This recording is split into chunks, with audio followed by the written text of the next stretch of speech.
Je m'appelle Franck Taillou, joueur professionnel de mini-football, sociétaire d'Ontario Fury, un club basé en Californie, aux États-Unis. Je suis un avant-centre. Je marque des buts.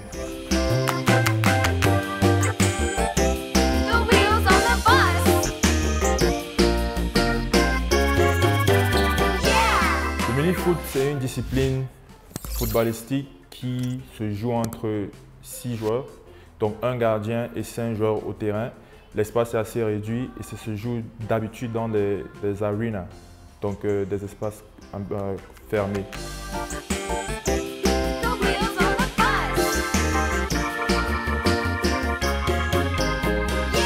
J'ai découvert le mini-foot ma première année à l'université.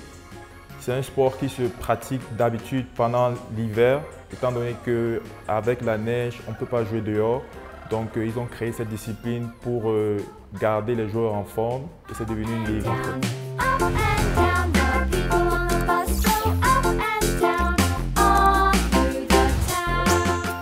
J'arrive aux États-Unis en 2007. Je finis mon circuit scolaire au lycée et ensuite je pars à l'université. Je finis ma saison avec l'université et le coach m'invite à venir jouer le indoor soccer, question de garder ma forme pendant l'hiver. Donc, dès que j'arrive au terrain, je me rends compte que c'est une discipline assez différente. Il y a des murs, les règles sont différentes. Le terrain, en fait, est tracé d'une façon assez différente. Les goals aussi sont un peu réduits. Donc, mais c'était beaucoup plus proche de ce que moi je pratiquais ici, c'est-à-dire les petits goals et consorts. Et mon adaptation a été assez simple, mais toujours est-il que ça m'a pris un peu de temps. Donc, la différence entre le mini-foot et le futsal, ce sont les tactiques. Parce que le futsal, en fait, c'est tout simplement un petit terrain de football avec la pelouse différente. Alors que le mini-foot, il y a un terrain qui est adapté. On va dire le indoor soccer, en fait, c'est un terrain qui est adapté pour la discipline. Voilà.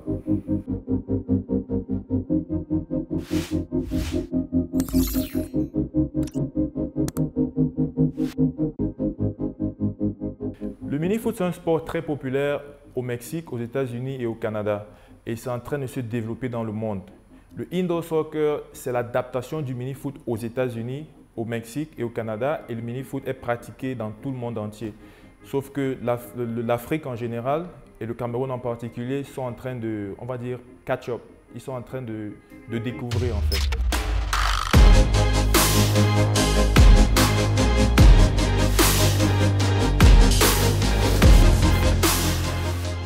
Ma carrière dans le mini-foot commence en 2012, quand je finis l'université. Je commence avec Las Vegas Legends. Je joue à Las Vegas pour 2 ans et ensuite je pars jouer au Texas. Je signe un contrat en fait de 5 ans au Texas, sauf que le président de l'équipe du Texas vend l'équipe à un groupe au Mexique. Et dans le contrat, l'équipe mexicaine m'a acheté. Donc c'est comme ça que je me retrouve maintenant au Mexique. Je passe 3 saisons à Soles de Sonora et je passe une dernière saison à Monterrey qui est un rival de Soles de Sonora. Après mes 4 ans au Mexique, j'ai trouvé qu'il était temps de retourner à la maison. Donc je rentre donc aux États-Unis et je signe avec Ontario Fury.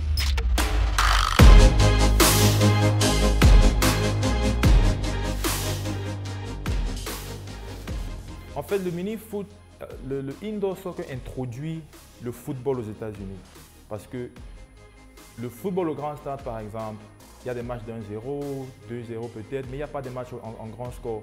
Alors que le basket, ça fait 60, 70, 100 points souvent. Le football américain, c'est la même chose. Donc, ils ont donc créé quelque chose qui paraissait un peu au genre d'entertainment qui était déjà available là-bas, qui est le mini-foot. Il y a des matchs de 20 buts, 15 buts, 10 buts. C'est très rare qu'il y ait moins de 5 buts dans un match. Donc ça crée beaucoup d'émotions et ça se rapproche un peu à, on va dire, à ce qui est courant là-bas. Voilà.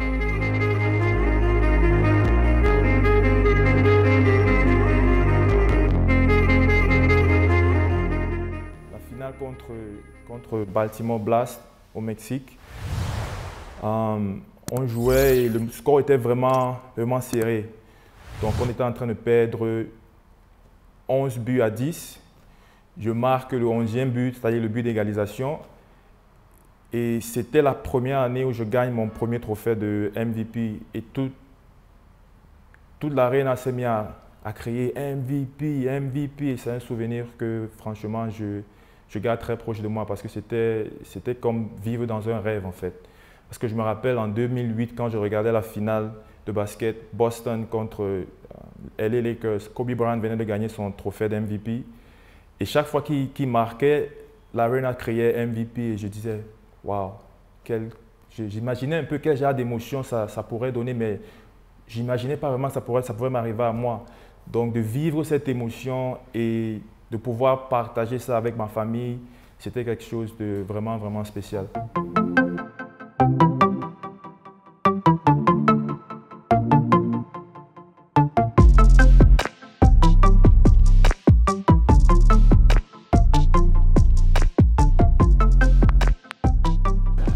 J'ai grandi pas très loin d'ici, juste derrière là. Et c'est ici qu'on passait la majorité de nos journées. Et ça me fait vraiment plaisir de retourner ici et de voir que la tradition n'a pas été perdue, de retrouver qu'il y a beaucoup de jeunes toujours qui ont le rêve de devenir voilà, des footballeurs professionnels. Ça me donne beaucoup de motivation de continuer mes projets, mais aussi de doubler les efforts sur ma carrière. Je pense que le meilleur reste à venir et je suis très très content d'être de retour encore ici. De très très belles mémoires, de très beaux moments passés ici. J'ai perdu la plupart des contacts de mes amis et j'espère que un jour ou l'autre, mes amis d'enfance, on va tous se retrouver et partager des moments assez joyeux de football.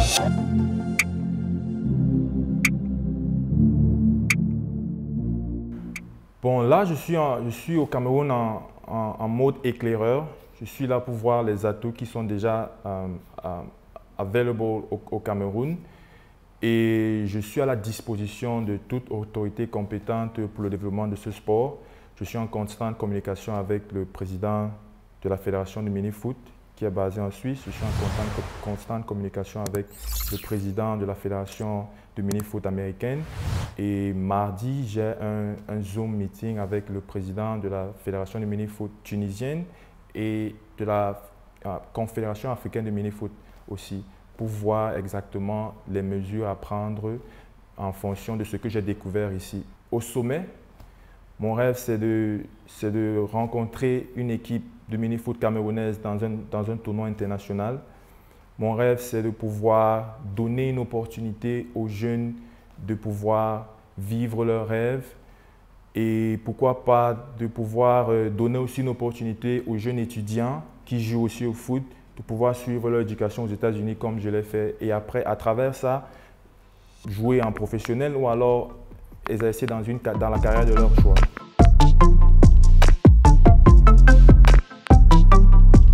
Je pense qu'une des étapes qui a déjà été franchie, c'était la création d'un terrain de mini-football où j'ai eu l'honneur de faire mon premier événement de charité ici au Cameroun. C'est une infrastructure qui est assez bonne, qui pourra aider dans la promotion de ce sport. Et ensuite, on verra comment créer des associations. Une fois que les associations sont créées, on pourra donc créer une fédération. Donc, pour qu'il y ait des associations, il faut que ces associations aient des clubs et qu'il y ait une ligue nationale qui se crée et à travers ça, une fédération. Et dès qu'il y a maintenant une fédération, on pourra créer une équipe nationale qui pourra donc participer à ces compétitions.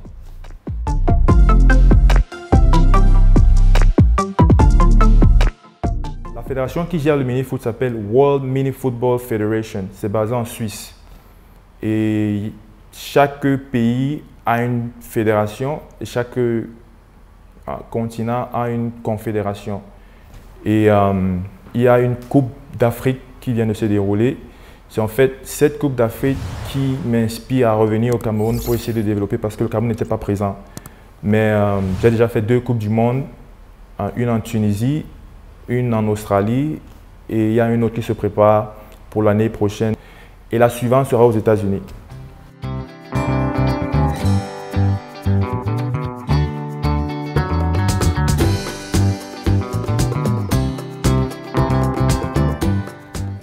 Bon, on va dire que le mini-foot m'a choisi. C'est vrai que ça m'a pris du temps de réaliser et d'assumer cette position. Donc, je pense que si j'avais vraiment pris le mini-foot assez sérieux, dès un départ, je serais beaucoup plus loin. Donc, c'est avec ces réalisations que j'ai décidé de m'investir complètement. Ce qui est sûr et certain, c'est que ce sport va grandir, ça va marquer beaucoup de cœurs dans le monde et j'ai une opportunité d'écrire mon nom dans l'histoire du sport. Donc, je pense que en long terme, ma décision de me concentrer sur cette discipline va valoir la peine.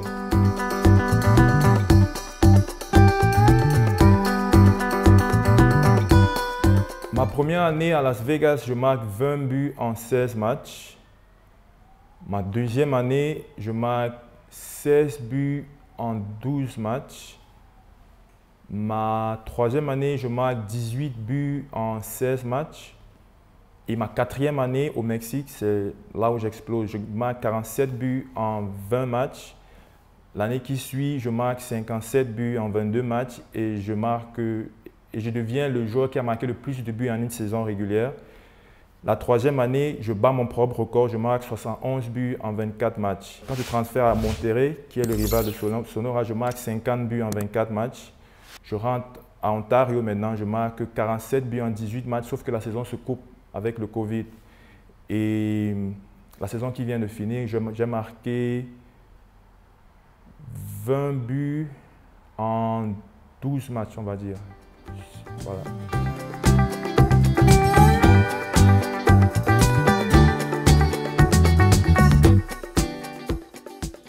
Je pense que le Cameroun a le potentiel d'être la meilleure nation africaine de mini-foot.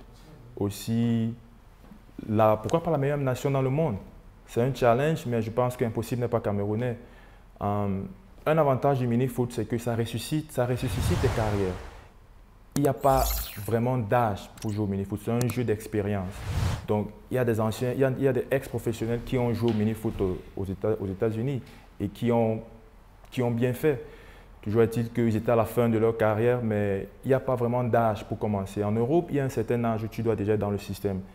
Au mini-foot, ce n'est pas pareil. Tout dépend de ton talent, de ton expérience et de ce que tu peux apporter à une équipe. Donc, la carrière du mini-foot est assez longue. Il y a des joueurs qui ont 39 ans et qui sont toujours en top shape. Il y a des joueurs qui ont 42 ans qui sont toujours en train de jouer. Bien sûr que leur rapport à l'équipe est plus sur le plan expérience, mais voilà, ils ont toujours leur place dans les équipes.